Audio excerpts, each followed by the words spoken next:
Fox News alert on the murder of Jamal Khashoggi as we learn that the official U.S. report on the case should be out tomorrow. Saudi Crown Prince Mohammed bin Salman has talked to President Trump several times and repeatedly denied any involvement in the killing of the Washington Post columnist. Benjamin Hall is live in London with more. Ben, do we know what to expect from the CIA report?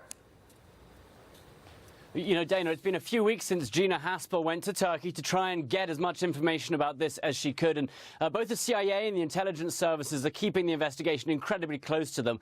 But as you say, what everyone's going to be looking for when this comes out, we think tomorrow, is whether Mohammed bin Salman knew about it in advance, whether he sanctioned it. At the moment, there are some people who say they're sure he did, particularly among the US and the US government, and among them chiefly Lindsey Graham.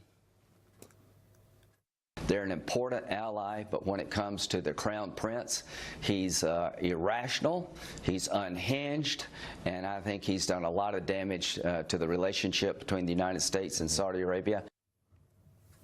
It's also been over a month since Secretary Pompeo met with King Salman and the Crown Prince himself in Riyadh. And while the Washington Post claims that the CIA does believe the Crown Prince ordered the killing, the White House themselves has not yet reached that conclusion, nor has President Trump yet heard the infamous tape, supposedly, of the murder. We have the tape. I don't want to hear the tape. No reason for me to hear the tape. Why don't you, but why don't you want to hear it, sir? Because it's a suffering tape. It's a terrible tape. I've been fully briefed on it. There's no reason for me to hear it. And the State Department also releasing a statement yesterday saying that they weren't going to jump to conclusions. They wanted to hear what the intelligence services had to say. But certainly at that point, big geopolitical decisions perhaps to be taken. And Ben, I want to ask you, what could the consequences, if any, be if MBS is involved?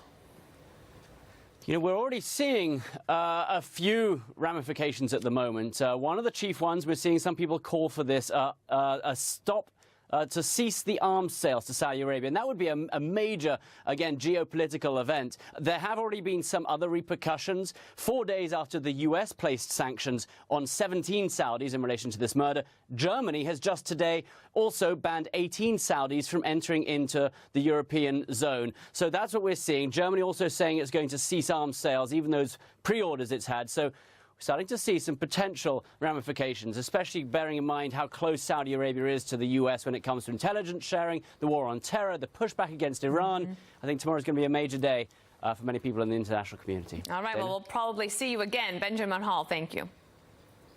Senator McCain is irreplaceable.